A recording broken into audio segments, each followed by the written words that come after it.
Assalamu alaikum wa rahmatullahi wa barakatuh, brothers and sisters. This is Newcastle Fast FM, and Alhamdulillah, you're tuned into the show From Darkness to Light with myself, Richard Coupland, a show that we do every single Wednesday at 6 o'clock, in which we particularly try to focus in on new Muslims, converts to the religion. And we've had many guests on over the series sharing their experiences. And we also try to focus on questions or issues that new Muslims, reverts may be facing. So alhamdulillah, thank you for tuning in. The first thing I want you guys to do is to definitely share this stream on Facebook if you're on the Facebook, and share the stream if you're on YouTube. Put it in some WhatsApp groups, and let people know that we're live and we're doing a beneficial show today. And as well, what I want you guys to do is to go to Newcastle Fast FM on the YouTube and also on Facebook. And I want you to subscribe and like the channel. So alhamdulillah, today we have a very special guest. Brother Jordan is going to be joining us in the studio, who many of you may know as we're going live on his Facebook, on his YouTube channel. And you may know from YouTube, you may have seen him in videos in Speaker's Corner. You may have seen him on Aira, Freshly Grounded. And you may have seen him on EF Dawa. He's very active there doing a number of different shows. So inshallah, we'll bring him in. Assalamu alaikum. Wa alaikum salam. Thanks for having me on. Man? How you doing? Alhamdulillah, can't complain. Lockdown, but yeah, alhamdulillah, all good. Alhamdulillah, good. Thank you for coming on to the show. I know Brother Hassan reached out to you and invited you on, so I want to thank you for coming on. No, my pleasure. I've been watching the channel and I've been loving it. So yeah, it's good to be on here as well. Very privileged. Alhamdulillah, good. How have you been with the lockdown? Are you still doing the personal training, or are you starting to do some other things? So it's pretty much fully locked down, but I think you've got to view these things as an opportunity, haven't you? So I'm always moaning that I haven't got enough time for deen stuff or learning new surahs and all sorts. So now I've got it. So it's, scheduling my day and making sure I get maximum out of it. And I'm loving it at the moment, to be honest. Okay, that's good. Looking at the positives, that's always good. Exactly. So alhamdulillah, you're based in Hertfordshire. Is that correct? Near London? That's right, yeah. Okay, I'm based in the big city of Newcastle. We were talking earlier on that you've been to Newcastle, you studied up here. How was your experiences in the big city? I loved Newcastle. The people, I just remember the people being very, very friendly, which is something not always you would associate with London. Not to say London's not that's great. All the brothers from London, especially Aira and other brothers, when they come up to Newcastle, they're shocked at how friendly people are. Especially on the Dawa stall, people stop and talk to you. I think that's it. I think in London you're always trying to grab people in. That's right. I think in London we walk around with our eyes on the floor, going as fast as we can, always looking rushed. But I remember in Newcastle, if you're in an elevator, no one just, everyone talks to each other. If you're in the shops, they all, and it seems a real community. And to be honest, I don't know why you guys manage that and we don't have that here. But must be good for Dawa, I imagine. Yeah, you have a lot of good conversations, and I think people are generally more friendlier. It might just be because they have so much free time. It's not as a rat race. It's not as intense and busy. That could be why, possibly. Yeah. So Jordan, alhamdulillah, thank you for coming on the show. I guess my first question to you is, when did you become Muslim? So yeah, I'm always, as you know, as a Reva, I'm asked this all the time, and I'm always having to look at the back of my mind and think. I know it's around 3 years. I feel like I'm at the point now where I can't use the new Muslim excuse. I feel like I'm at that stage. That's true. I know with brothers and me, I was saying for a long time, 5 years, and they kept saying you've been saying 5 years for so long. But the reality is, originally it was 4 years and a bit, and then it went over 5 years. So I just kept saying 5 years. Yeah. Just to remember the specific day and things like that is quite difficult. Yeah. Well, that's a good question. What would you say makes a person a new Muslim? Is it a time period? Is it knowledge? What would you say? Yeah, that is a good question. I would say when I look over since my Shahada, I think, and I mean, you'll know, and you may have a similar experience. You take your Shahada, but your foundations are still fairly rocky, and it's a very, I think Allah throws a lot of challenges at you.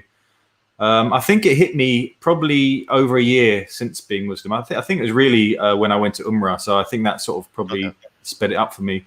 It's when you have that feeling that no matter what happens, you're fine because you're Muslim. You have Allah. I think when you reach that stage, that's for me when I thought, okay, now that is it. I was able to move fast. I think for me, I had so many concerns, so many issues, and so many things. So for me, I think that's where I felt it. I guess in terms of time length in general, it's so individual, isn't it, for so many people? I mean, I still think I'm not knowledgeable enough for the amount of time I've been Muslim. but I've got such a setup where I'm learning from so many brothers around me and stuff like that. So others, may Allah make it easy for them, and I often make dua for other reverts to have, as much support as I've had. Definitely, I think like that's the thing. Everyone's on their own journey, so everyone maybe is no longer a new Muslim at different times and different periods. Like I said, I know with myself is that I became Muslim, but I didn't tell like my family and other friends because I still had lots of questions and a lot of concerns of what if they asked me this, what would I say? What if they asked me, this controversial issue and I'm not really sure? So I think, like you said, myself, it took a bit of time before I became grounded and confident to sort of tell people and share it, and then became quite confident. But I think, like you said as well, it's not always, you don't, even whatever knowledge you have, I think as long as you're sharing it and understand that, that's fine. You don't have to be the most knowledgeable person to get involved in sharing the message. Yeah, I think that's a good point. And I've often wondered, should I be on YouTube with my own channel? And as I notice the numbers going up, sometimes I do feel a bit insecure. Like, but I'm I look at, say, the brothers on this channel, or I mean, this is obviously high level, even on other channels where they've been Muslim a long time, and giving out information. So, but I do believe I would say that's a good sign, though, that if a person's questioning themselves about, do I have enough knowledgeable, am I in the right situation? It's a good sign. I think a negative sign would be where a person maybe feels like they know everything, or I've researched these issues, I know more than you. So I think it's a good sign. And that can happen to a lot of reverts, can't it? It's that old thing. I always compare it to the person that goes to the gym after knowing, they see a couple of YouTube videos, they go around advising everyone. It can often be like that with reverts. But yeah, I think I've been very grounded, and like I say, the setup I have, and I think, to be honest, in what I've known, and I'm in the beginning of my journey, but the more you learn, the more humble you become. The more you realize that you don't know everything. I think the more you look into Islam, there's such a vast world of stuff that you think, hang on a minute, I'm going to be reading this for the rest of my life. So, Definitely, like many of the scholars have mentioned that when you increase in knowledge, you actually start learning how little you know, and actually humbles you.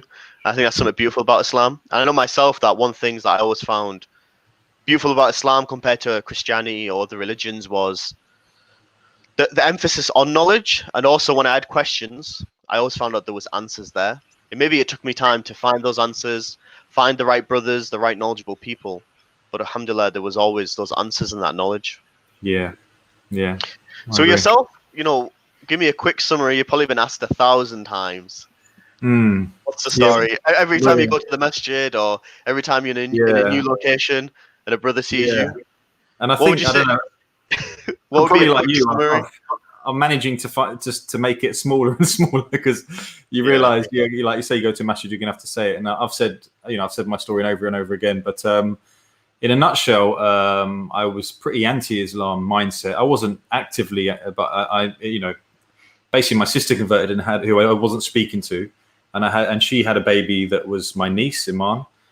And so once, Islam, my niece, this is what, I cared about her so much that I think as soon as Islam came into my family, I thought, wow, I need to look into this. And I think my motive was to try and look into Islam and to show my mum and things like that, to say, look, we can't have Iman being Muslim. She's going to have to cover. She's going to be beaten by her husband. She's going to be oppressed. She's going to have less rights. And these are all the things that I'd understood from Islam, and obviously from an ignorant mindset. Where do you think that came from? Is that because maybe some news articles you've seen, or I think so. Yeah, and I think, to be honest, probably a lack of interaction with Muslims, or probably a lack of interaction with practicing Muslims as well.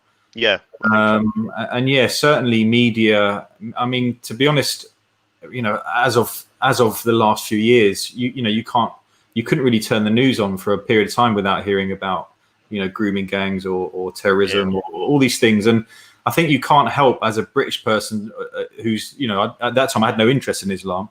But when you hear that word, then all of a sudden you have these things in the back of your mind that come up, and so yeah, I think that's where it came from. So yeah, I guess thing is, as I looked into it, and I because it meant so much, I started looking quite extensively into the subject of a woman in Islam, and a young girl in Islam. Would you say it came then from your sister becoming Muslim? You wanted to learn more about it from there? Yeah, well, it was my sister. I hadn't spoken to her for probably about 15 years. We fell out. Nothing to do with her being Muslim. So we fell out years ago.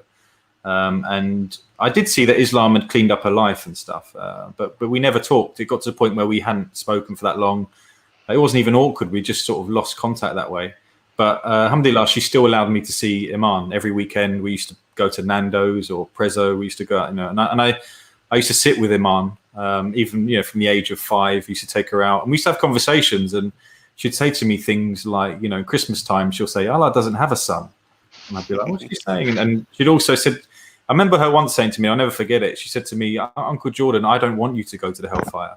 You're a Christian, Uncle Jordan, and I am a Muslim, and you're going to go."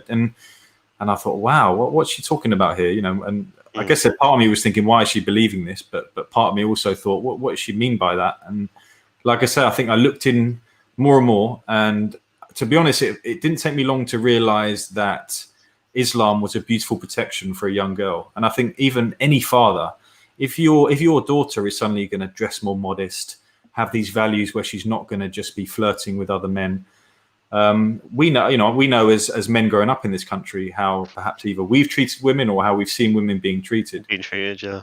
So I think I got to a stage where I thought, alhamdulillah, my niece is Muslim. That's great. It's a great thing. And to be honest, that's where I parked it for a while. But then I started to become a bit obsessed with Islam and look into more of the teachings. I wanted to learn who is this Prophet Muhammad, peace be upon him, and what is the concept. So I was looking online, I was reading, I came across Speaker's Corner. And I think, to be honest, I always thought that Islam, and if I'm blabbing on too much, just cut me off. I'll cut you off, don't worry. There's no shyness here. I always thought Islam, even though it's a beautiful thing, and I started to see it was more than just for a girl, I thought Islam really makes sense. Its concept of one God, this prophet, peace be upon him, that had such good character and all of the things that I respect, really. It was only really when I saw a white man in Hamza debate. So I don't know if you know Hamza from EF Dawah. So he was debating at the park, and it was almost like a light switch went off in my head. Like, so you mean I could be Muslim? And I know that sounds crazy. I've heard this as well from John Fontaine. Maybe you've heard of him. Yeah, like Peace Abdurrahim Green and other English white speakers, and he realized actually, whoa, that they become Muslim. And I think that's something that actually has a big impact, even though you may not realize a lot of people have that conception. I think maybe even some people in my family, that Islam is if you're foreign or if you're brown or you're this, it's not for a British person, it's not for someone in the West. Yeah, that's right. And in our minds, we don't even click that Christianity is from the Middle East as well, and to us, even though I knew that Islam was sent for all mankind, it's still, I had to see Hamza in his football casuals, with his English, swagger. You'd have to wear a Thor or Shlakamis or. Do you know what? And that's an interesting point. I believe if Hamza was there in a dopey or a kufi or a full on, I think I wouldn't relate to him as much. Yeah. So I do feel, and that's probably why I still dress the same as well. I feel there's nothing in our scriptures to say that we have to dress Arab, for example. Yeah. So that was quite strong for me. And like I say, from there, I got in touch with Hamza, and I met him. Funny you mentioned John Fontaine, because he was the first brother I actually met when I came to the corner. Well, I was going to ask you if I'm correct. Didn't you become Muslim in Speaker's Corner, or was it afterwards? Or my first day was there. My first day was I intended to go along, and to be honest, Hamza knew I was going, but I didn't. When I got there, I thought I'm not getting involved in this, and I was sort of scampering around the back. And just observing and seeing what's happening. Hoping to observe, go home after and quickly. But as soon as someone came up to me and said, "Oh, brother, what do you believe?" I said, "Oh, actually, I'm here. I'm interested in Islam." As soon as I said that, more brothers came along, and someone parked John. There's a camera here, a camera here, a camera here. Oh man, what's going on? But mashallah, John Fontaine, what a fantastic brother to meet. As a first, and we had a great conversation. And to be honest, I came to the park. I believe I was already convinced of Islam, almost, I'd say. But John Fontaine was able to answer a lot of problems. I was asking him, "How did your family react? How did it?" And I was those sort of questions. He was answering a lot of those sort. And I know he was a jazz singer, and what he had to give up. And he still contacts me now. May Allah reward him. And then I met EF Dawah, which is Hamza, Anis, Imran, and Abbas. and mashallah, beautiful brothers. And I met them. We did a bit on camera. Hamza talked to me through the Prophet, peace upon him, and his motives, which was very strong. Yeah. And then we went out for this dinner afterwards, which was always in my mind. This dinner, we just sat round, and it was just this brotherhood, this no judgment of each other. Like in my circles, we all think, how much is he earning, what's he wearing, and all that. There was none of that. I agree that obviously for now I've been Muslim 8 years to think back, but that dynamic is there, isn't it? Though but in Islam, you're sitting with brothers, and the conversation isn't about what brand of clothing is he wearing, or he's not wearing Nike, or he's not wearing something good. He's wearing this and that, or what career does he have? Brothers could be from all backgrounds, all countries, different statuses, but nobody cared. And I've never experienced anything, and I don't know anything in the world that does that. In Islam, like you say, you could have a billionaire next to a cleaner in a masjid praying. And so that was obviously very strong. And just the character of these guys, they didn't pressure me into a shahada or anything like that. It was just almost nice to meet you. And so I went away, and then it didn't take long afterwards. I kept in contact with Hamza and Abbas and Imran. And yeah, inshallah, alhamdulillah, I took my shahada not long after, to be honest. So you became Muslim. Were you overwhelmed or scared maybe about having to, the pressure of learning so many different things? Because I know with some people that become Muslim, before they become Muslim, they're always concerned about, I need to learn all this stuff. I have to learn maybe a different language. How was it for you? Or with those brothers around you, were you confident to take it in baby steps? Yeah, I think, like I say, I'm very lucky in the sense that I was grounded by brothers that were giving me materials and giving me books and giving me stuff, and I was put in a Facebook group with other reverts, and we were bouncing off each other.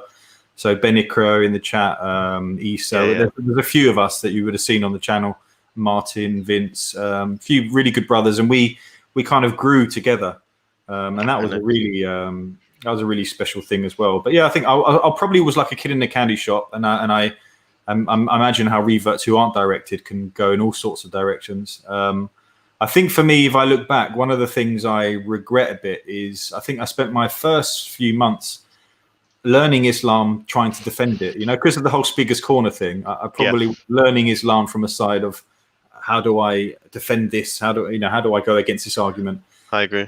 But I settled down. I think it was similar for me. Like I became Muslim, but I spent a lot of time on forums debating. So alhamdulillah, I did learn a lot of knowledge. I had to learn a lot of things, which was good. But I realized for myself, it had been maybe 6 months, 9 months, a year.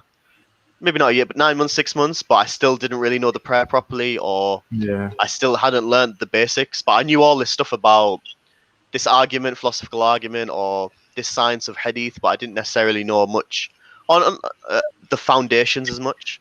I know myself when I went to the Ayura retreat, which they do once a year, for new Muslims, converts, that was like a weekend away, just to concentrate on the foundations about why am I Muslim, why do you believe in Allah, why do you believe the Quran's a miracle, focus on the prayer, and that was huge. Because I think sometimes you can, like you're saying, you can maybe not focus on the basics as much. Yeah, I agree, and I think the climate we enter Islam in. You almost, if I, for example, enter other live streams online, or when I go Speaker's Corner, as soon as you say you're Muslim, you're on trial. It's like, and all of a sudden they come up with all these questions about everything, and you can't walk somewhere without being asked about the age of Aisha or what terrorism in Islam, and you think, but and so I guess you sort of end up looking into that just to make sure that you can answer people. But to be honest, I forgot all that. I thought, what, it's all whatever. I've just got to 99 names of Allah, Tawheed, and actually start to get my foundations down, which I did. But also, my sister, for example, she told me a story once where she was kicked off a bus, and spat at and things like that. And you think the sort of and the sisters obviously have it the hardest, but the environment or the climate we have to embrace Islam, people around really some people struggle to deal with it. And to be honest, when I look at it, I think it kind of means that only the strong ones are really going to come through. And I may be bigging us up there, but I do believe as a revert nowadays to come into Islam, you're only really the strong ones are going to come through. I hope it never becomes a fashion, you know, like Buddhism is, you know, where people go and do yoga and everyone go, that's so cool, you know. Yeah, like, so cool. Islam is changing your whole life and submitting. So yeah, definitely. So alhamdulillah as well, I think recently you got the opportunity to go perform Umrah with the brothers from EF Dawah. How was that experience? Absolutely incredible. So it was a real turning point for me. I mean, the brothers that, you know, Abbas, Hamza, Imran, these brothers are so special to me, and you know, the relationship, the brotherhood we have, I guess transcends a lot of things, yeah. So to go with them on to a journey like that, because for them, many of them, it was their I think it was even Hamza's first time as well. But I think, you know, going to Medina and experiencing Islam, because Medina is my favorite place on the planet now. Mecca was hectic, and Mecca was. I was gonna say it was Mecca. I got to go in 2016, and we went to Mecca first. It was just chaos. Like there was, you know, you have to run across roads. There's no like light system waiting. Alhamdulillah, that was good. But then obviously we went to Medina and it was like calm, and I think like you said, you see like you know, everyone going to the masjid, shops closing and things like amazing. that. It was amazing. You don't have to think, you know, what's the time? Have I missed prayer? I need to go and pray now. It's just that everyone's walking towards the beautiful masjid, and and like I say, Mecca was I mean, I don't know if you, and I don't know if this is fair to bring. I do bring it up because I think it's interesting, because John Fontaine's also the same. Is Medina was the highlight of my trip, and going to Rhoda's really or Rauda, where, you know, the special, like where the green carpet is. Within the Prophet's Masjid. So so for some reason, my experience there, I went in and it's all hectic when you go in. You know, people are shoving you, elbowing you, and I can't deal with that. I went in completely angry. But as soon as my forehead hit the floor, you know, you can do 2 rakas in there before you have to move on. I just remember this whole feeling of everything sort of coming off my shoulders, my concern, what people thought of me, what's going to happen here. And all of a sudden, it was almost like, and I'm not into all these spiritual experiences, you know, I've never been one of those sorts of guys, but it honestly felt like someone put their arm around me and said, everything's going to be fine, no matter what happens. So I came back from Umrah very strong. But I think the point I wanted to make was that the Kaaba wasn't necessarily the highlight of my trip, as magnificent it was. And I think the reason is because we don't grow up with stories from the Kaaba, you know? That's a good point, because I know when I went, everyone was like, when you saw the Kaaba, like, did you cry? Or people were crying around me, and I was like, alhamdulillah, it was amazing to see and an amazing experience. But I think that's a good point, maybe because the reality is from young, the stories that I grew up with Christmas and Easter and things like that.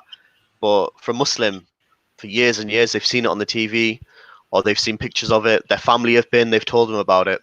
So maybe that is a reason why maybe for them it's a huge emotional experience.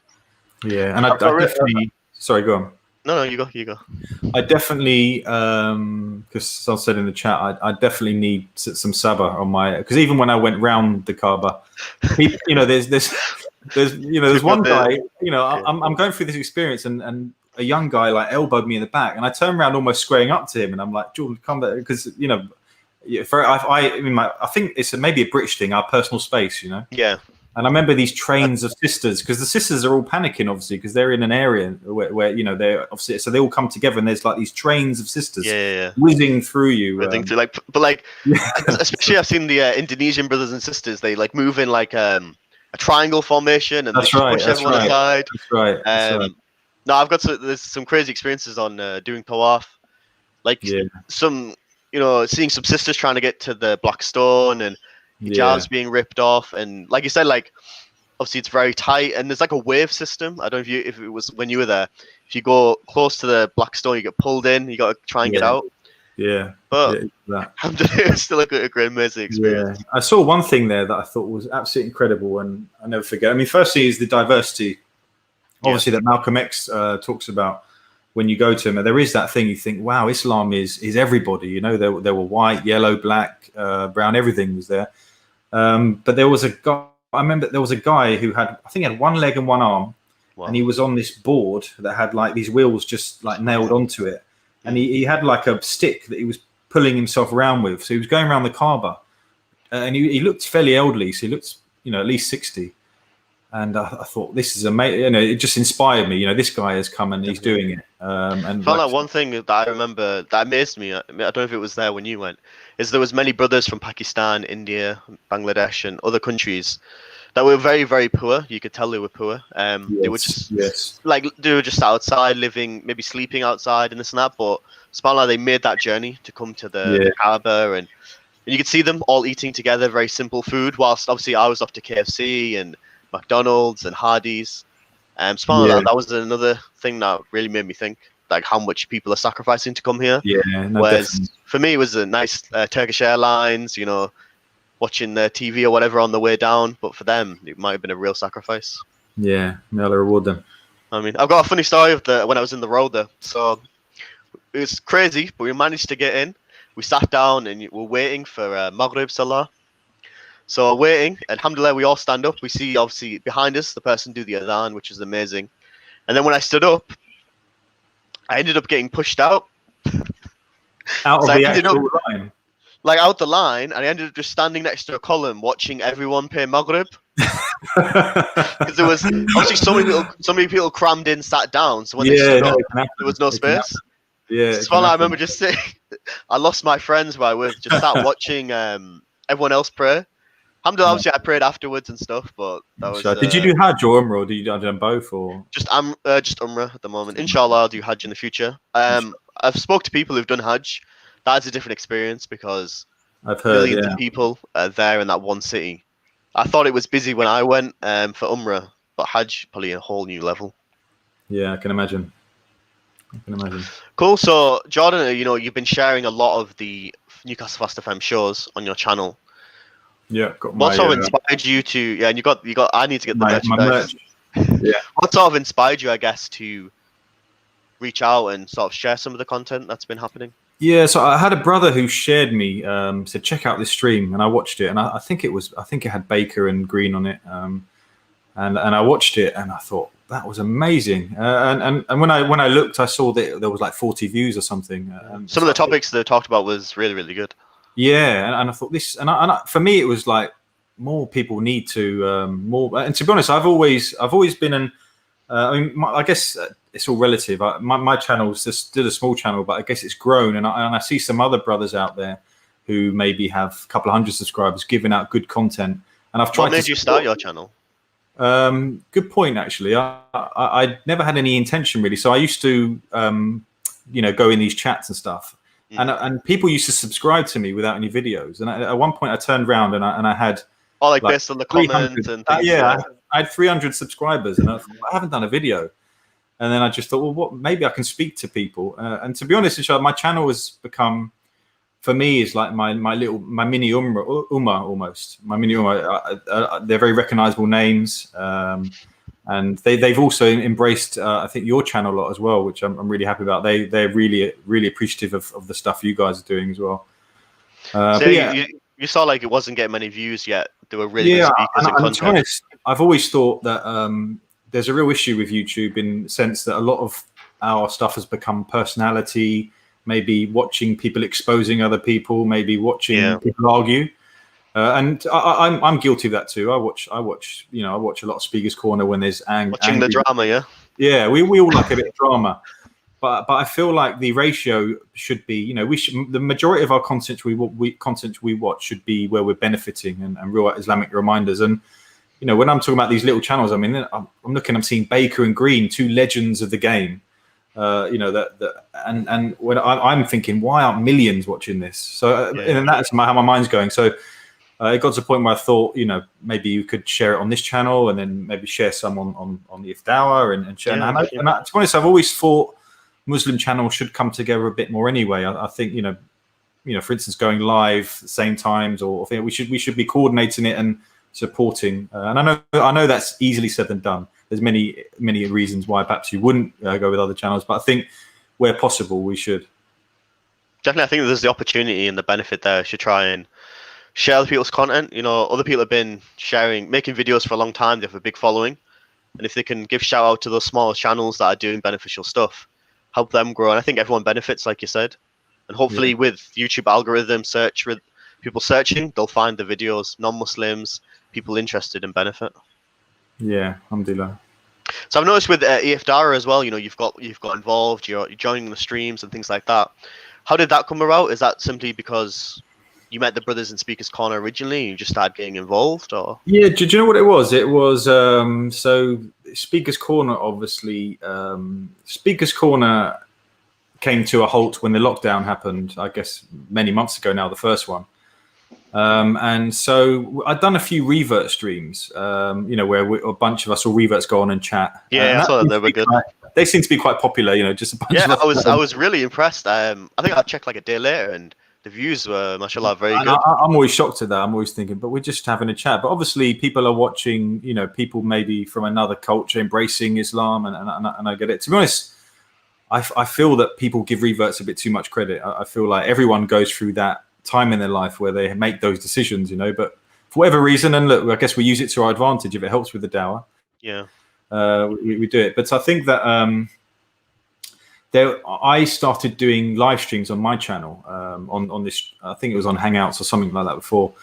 And so when EF Dawah stopped going to the park, I said, well, how about we do some streams on EF Dawah? And so he sort of switched across. Successful. And to be honest, I was Abbas's Robin. He was Batman. He was doing all of the knowledge and giving out the content. I was obviously hosting and giving little bits that I can. It kind of inspired me to look more into the topics. And so, from there, we've sort of got into it, and we really enjoy the live streams, and I think it's growing from there. Definitely, like one of the brothers from Newcastle Fast FM and the Islamic Diversity Center, he says that every person has a role in the dawah. It's like you said there, maybe yourself, you're not super knowledgeable on these, New Testament history or Christianity or atheism, but you had your role of hosting the event, introducing it, bringing guests in. And similarly with, in the dawah, people have different roles. Maybe it's somebody sharing beneficial reminders. Maybe it's uploading videos. Maybe it's writing a blog. Maybe it's hosting an event. Everyone can play their part, even if they don't have to be that person on the front, like you said, always speaking on the stage. They can be behind the scenes. I agree. And I do think, I think there's this sort of common thing, and I've heard it at Speakers Corner, where to do dawah, you have to be this kind of, you need to look Muslim, you need to be super knowledgeable, and you need to look a certain way. I guess dawah, we can also show dawah that we're a whole range of different people, aren't we? I think it's important to have different nationalities, probably different levels as well, all doing dawah. And I'm not saying that everyone should be at Speakers Corner doing debates, but I think like you quite rightly say, we can all do our part within it. Definitely, for example, Newcastle Fast FM, one brother who is not on the stream, but he's been hosting this stream, he's been doing clips, sharing videos. Everyone can get involved and have a part. My question to you would be, in the online space, would you say that there's much there for converts and new Muslims? That's a good question. I know myself, I've done research, and I go on YouTube and I type in new Muslim help or revert help or prayer advice. I personally felt there wasn't much there. What do you think? No, that's a really good question. So I think, again, I was fortunate that I think the brothers at EF Dawah were sieving out the good stuff. So I wasn't just looking at it. Like you say, it's a vast. Yes, also. Honest, you click praying, and it could be a completely different type of Muslim praying than the traditional one. So you're right. I think we do need to be careful, YouTube, and I think often we can just because someone's got presenting something in a way on YouTube doesn't mean that they're a scholar, and a revert won't necessarily know how to judge if someone is a scholar. They may be a scholar in a certain area, but not in the area they're talking about. And so I think it is really important to, I guess, go to your masjid and understand, really seek who to get knowledge from. Just going on YouTube for questions or answers that you're looking for is dodgy. So for you, would you say you found it more beneficial actually interacting, going to your local masjid would be probably better than just Googling around? Yeah, so I went to Imam Foundation, Imam Foundation is EF Dawah, and they introduced me to a couple of sheikhs there and stuff, and personal life issues I was having, I was able to sit down and have a coffee with, actually Abu Alia was one of them. Okay, well, nice. So he sat down with me for a coffee for a while to talk about an issue I was having. So I was very fortunate. Okay, nice. What would you say is maybe the biggest struggle that you've had when you became Muslim? Was it trying to learn? Was it issues with family, or what would you say? It's a good question. So I didn't tell my family. Like I think you said that as well. I didn't Yeah, tell so them. I didn't tell anybody for 6 months. Then told my sisters, and then 3 months after told my dad. So Yeah, and in my head, I think I made it a really big deal. I mean, obviously, I came onto YouTube, and my mum and sister actually found out via YouTube. They found that Ali Dawah had shared one of my things or something. So that was an interesting. That's what I was thinking. Were you not concerned at the time of these YouTube I videos was. going around? And I was, but you know what? I always think maybe it was Allah's plan in a way, because I don't think I didn't have the courage to tell my mum, and in my head, it was such a big thing. My mum just found out, and I was on the spot, and I had to explain. And you know, she's accepted it, and you know, like I said, she's two out of three of her children are now Muslim. So so without saying mum,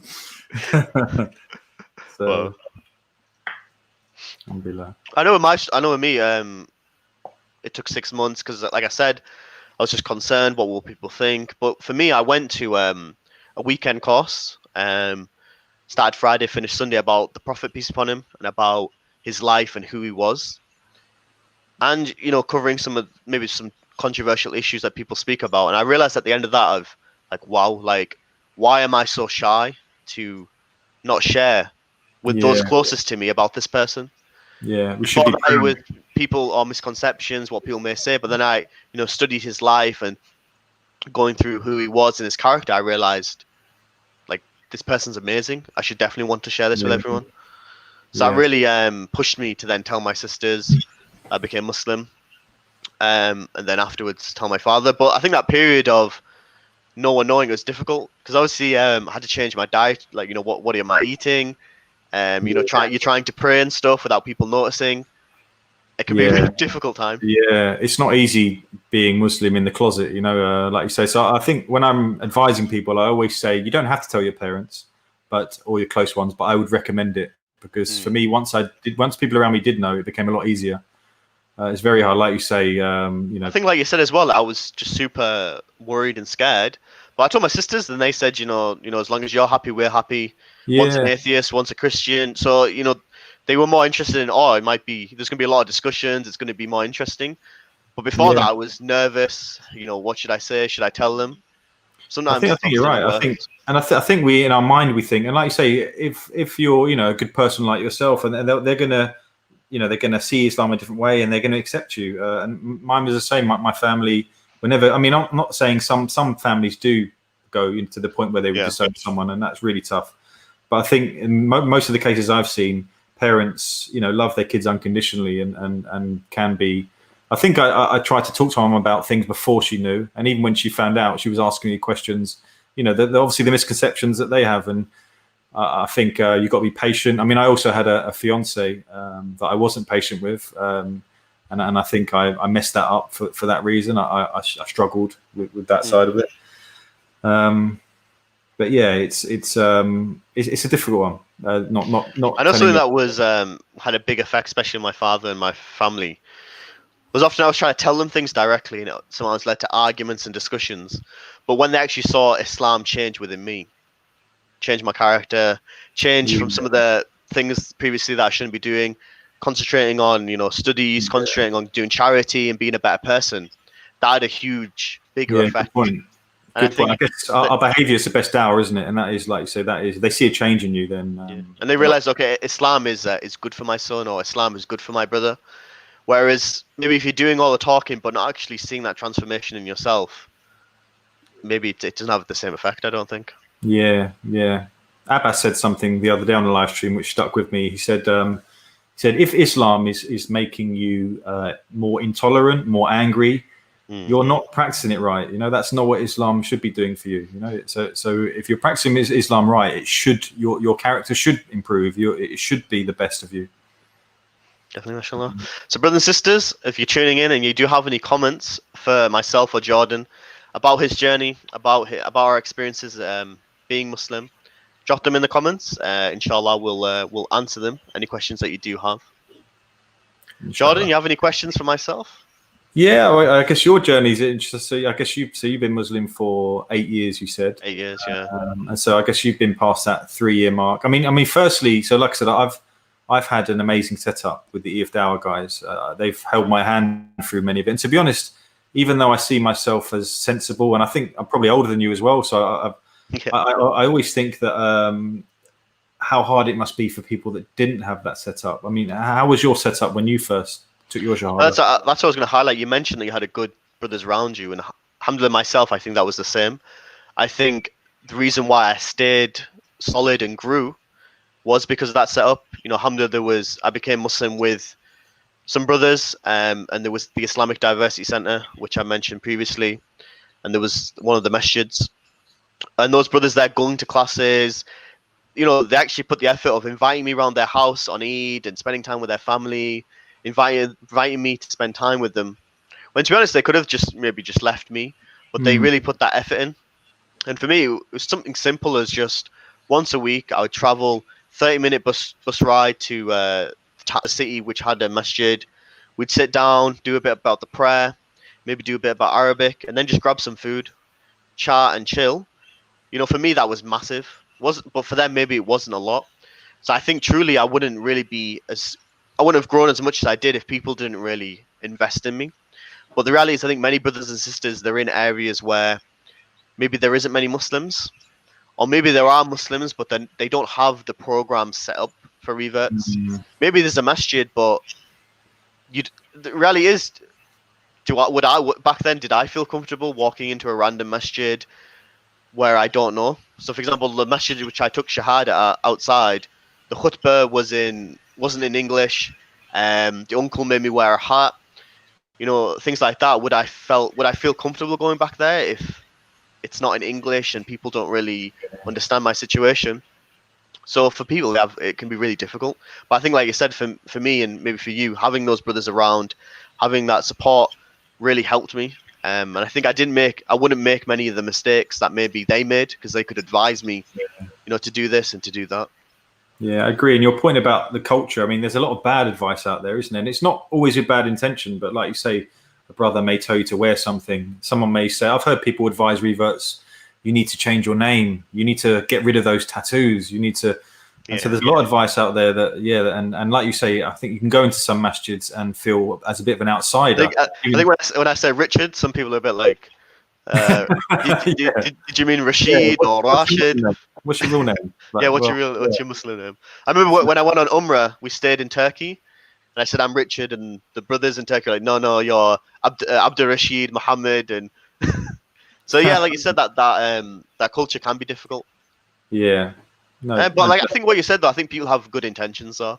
I like to think that most brothers listening to you, it's just maybe bad advice can still come with a good intention. And so I think as a revert, you need to be aware of that as well. Some people, and especially what I've noticed from, I know you said the uncle that wore your hat, that said made you wear a hat. Some people are pretty set in their ways, and that's how they see the world. And so sometimes a revert, you know, you can clash with these people, and they can suddenly throw you off a bit. I talk about a couple of things that had happened to me. In one masjid, I was told off for not pointing my feet a certain way. And I thought, well, where's that? I've never learned that. And another thing was I went into a masjid and someone kicked me. I mentioned it on the Aira thing. So I was just praying. I remember that. Someone booted me, and I kicked him back, and he looked really surprised. And I was thinking, but you just kicked me. And then when I went outside, someone said, look, this is obviously, you know, shaitan can come through your feet and things like that. And I thought, but well, I know that's not something I knew about. So I just thought someone had booted me while I was praying, which is very confusing. So I myself, loads of people advise me at the time, but I always try and be polite. Thank you so much for the advice, and yeah, me too. I think that's interesting. I'll look into that. Even if many times I know what they're saying maybe isn't right at all, but I think it's always good to be polite, because if you come back harsh, maybe you can escalate. Got a question here to yourself. I guess, you know, you mentioned maybe you were Christian before, but did you believe in God or religion before Islam? Yeah, so I would say a Christian probably wouldn't have considered me a Christian. So I was your Christmas and Easter sort of bloke. Midnight mass, maybe if I'm feeling really holy. I say, like, if I go to the doctors and they ask me what box to tick for religion, I would have ticked Christian. Yeah, me too. But I guess it was maybe cultural Christian. I was obviously christened and stuff. And to be honest, I remember going to Sunday school as a very young kid, I remember learning nice stories there. I respect the Christian values that the society had, once upon a time, although it's losing.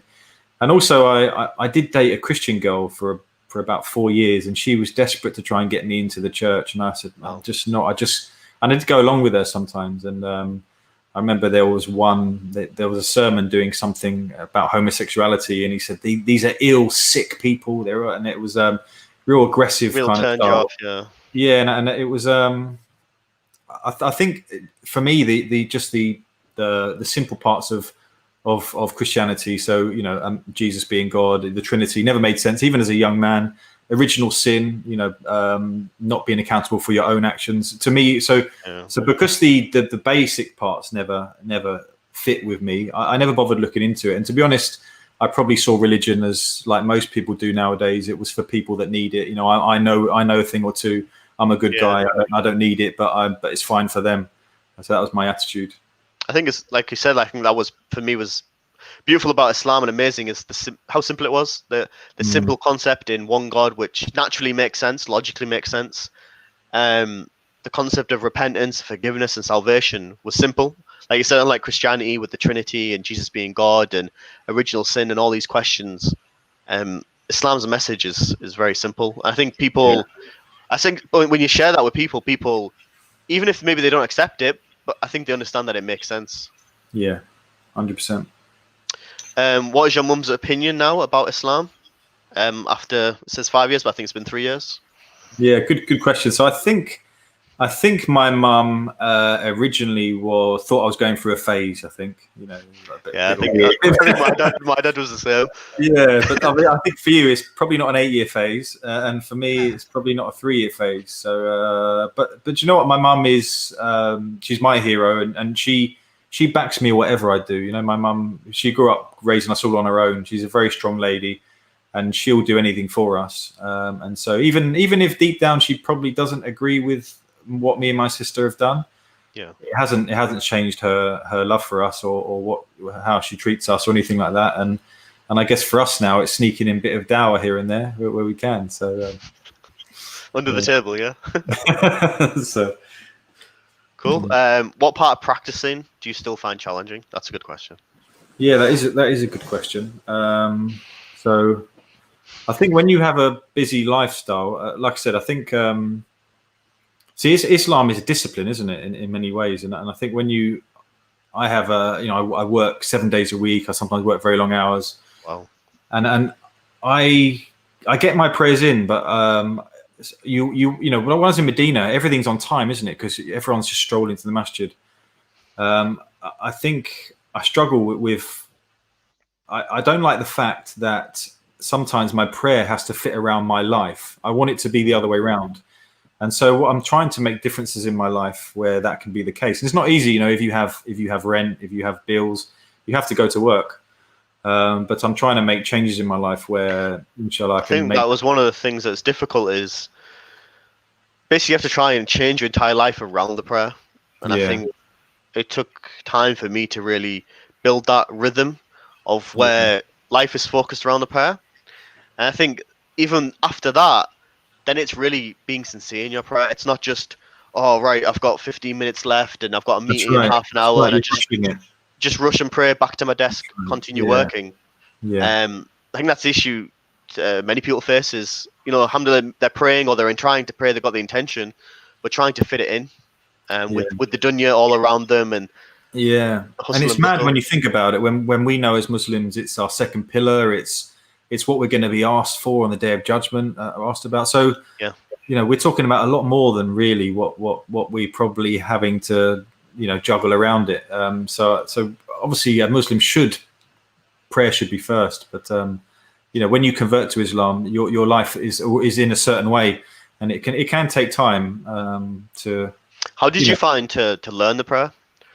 Did you find it difficult? Did you have a teacher? Yeah, I learned Fatiha really quickly, and I was sent YouTube videos to do the actions and stuff. But I think mostly, I started going to Jummah every Friday with Hamza, and so I used to watch how they prayed as well. So I think by being around Muslims, by hearing Fatiha a lot, and hearing all of the movements and the words definitely helped me early on. I think definitely get yourself into a masjid. Don't just learn to pray at home on your own. I think that's the thing. I know for me, it was just getting stuck in, just going to the masjid and following people, looking what people are doing.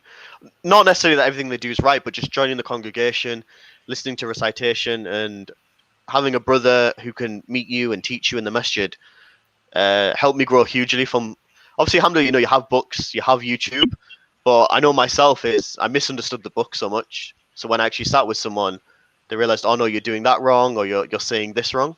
Yeah. So often just going to the masjid and getting involved is good. Yeah. When you went on Umrah, did you meet any European brothers? That's a good question.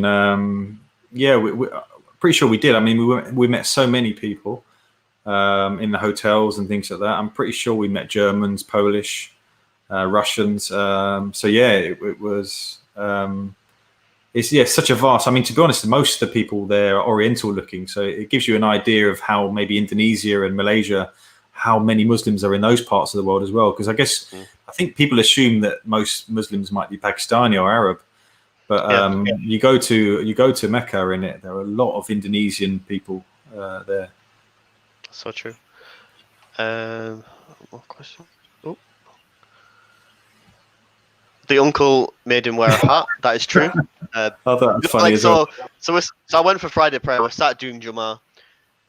There's some talk going on. I have no idea what language it's in. And yeah, uncle passing out the hats. Like had to wear the topi. I'm just sat there looking around. So yeah. Yeah. Have you had any experiences like that? I do remember going to a masjid where you had to wear hats. I don't know if it was necessary, but there was a guy definitely giving out hats. That's definitely happened. Yeah, just to clarify, I'm not saying there's anything wrong with like it's bad to wear a hat. Or, no, alhamdulillah, it's some scholars said it's recommended to wear hats and things like that.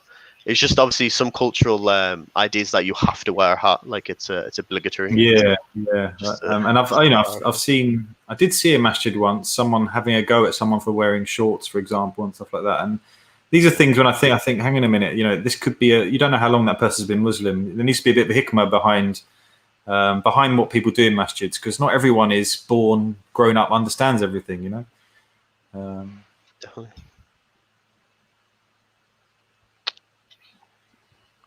Some more questions. Ben got that yesterday. What's your Muslim name? Yeah.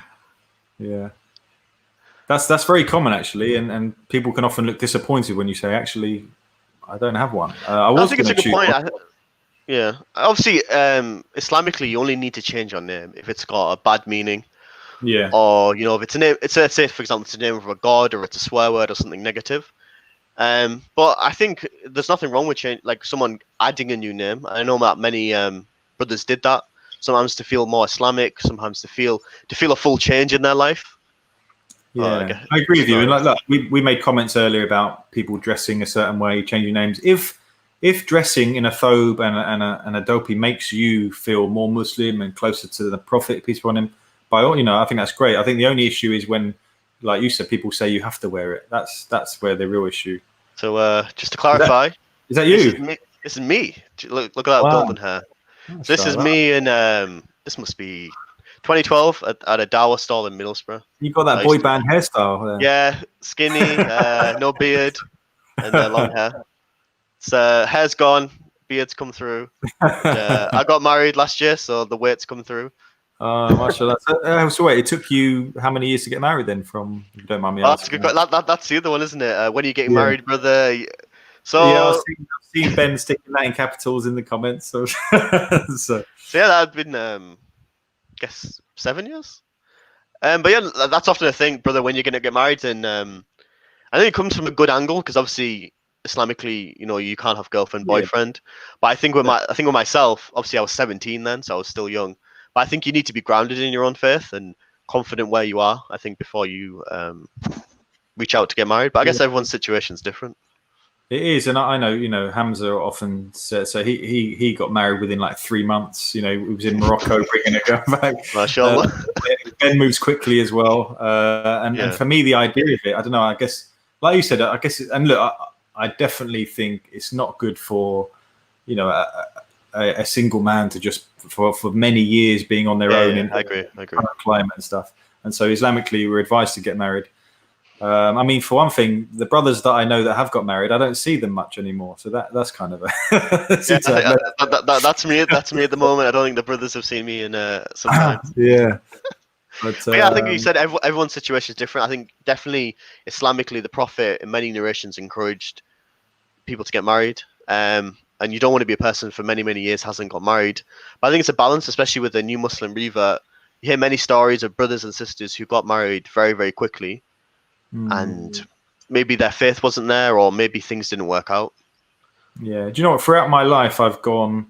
I don't want to get too personal, but I've gone from relationship and then into another one, and obviously through converting to Islam, I tried to make a relationship work that didn't work, and so I thought time on my own, at the moment I enjoy the fact that I mean there are things like no one can tell me to flick the channel on the telly or wash up the dishes, but I remember those days. No. I can read whatever I want. I can my time at the moment is my own. I now have a masjid literally down a stone's throw from my apartment, and to be honest, at the moment I'm loving it, but I am aware that this isn't going to be my life forever. I'm not going to be. You mentioned a good thing there. I know for myself, what really helped was having a masjid local. Where I became Muslim, there was no masjid in that town. But alhamdulillah, when I moved to Newcastle to study university, that freedom to go to the masjid, to spend time with Muslims, it really helped. So I think the masjid is key to a new Muslim's life. Yeah, definitely. Key question. Did you know that Mohamed Salah is a Muslim footballer? I did know that. How can I not? I guess. So people know my opinion. I can't stand football. I just maybe I judged you, but I thought you'd be a very heavy football guy. I know. And to be honest, I've never heard so much football since I've got new Muslim friends. They all love it, and I've always, for me, the whole football culture, the hooliganism, the pub, the white mate, and swearing at the ref and all that. For me, I've never I like the peaceful sports a bit more. I can watch a game of football, but I think football culture I've always struggled with. But yeah, I know Mohamed Salah is a footballer. I guess does he play for Liverpool? I think so. Okay, so you don't. I don't follow football either. So I support Arsenal, and I couldn't name you one Arsenal player. You have to support a team growing up, otherwise people think you are, let's say, the wrong sexuality, or they think you are weird. So you have to have a football team when you're younger. Cool. Awesome. Well, alhamdulillah, it's been an hour, but I think it's been beneficial. I want to thank you for coming on, Jordan. I hope you've enjoyed the discussion. No, I really have. Inshallah. I think as my video froze or not. Unless you are is it a ventriloquist or you were able to talk in that position, but yeah, you have frozen. I think you've frozen on my screen. Yeah. Okay. Well, I think my computer's froze. But Jordan, I want to thank you for coming on. Alhamdulillah, it's been a good show. I hope you enjoyed it, and I hope the people watching benefited. And inshallah, if everybody can subscribe to Newcastle Fast FM. Definitely. Oh, yeah. Newcastle Fast FM, so I'm on my own now, so I may as well show my merch. I'm assuming he'll probably come back on in a minute. But I think most of the people on my channel, for example, hopefully are subscribed to Newcastle FM, but if you're not, make sure you are. Like I say, Baker, Green, the brother Richard as well. So, let me have a look at some questions then. I am an Arsenal supporter. I'm not very into football. Haley Jones says I'm 50 but not married. At 18, I was always in relationships. So Haley Jane is living the same life as me, I guess, and maybe enjoying it as well.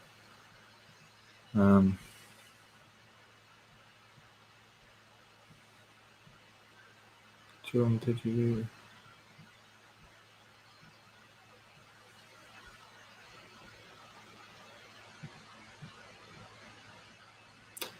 back. Hello. Sorry, my Chrome just completely crashed. That's cool. That's cool. That's cool.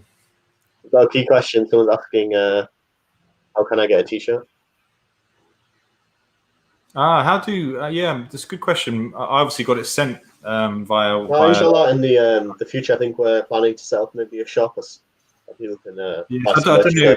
merchandise. Ben's. You must know Ben. Ben's got his own channel, and also he's on EF Dower as well. So I'm Yeah, sure. I've met Ben. I met him Okay. at a New Muslim retreat. So, Right. Yeah. I'm doing that. So yeah. Well, yes, as I was saying, John, I was just saying thank you for coming on, and I hope you enjoyed it. I think the listeners have benefited, inshallah, and it's been good. Yeah, I'm doing. I think, to be honest, I could talk for hours on these topics. So yeah, maybe have a part 2 one day. Yeah, definitely be good. Cool. So, brothers and sisters, thank you for listening and thank you for tuning in. Please do subscribe to Newcastle Fast FM, and obviously, please share this stream with people that you think may benefit. And inshallah, I'll be back next week. Assalamu alaikum wa rahmatullah. Assalamu alaikum.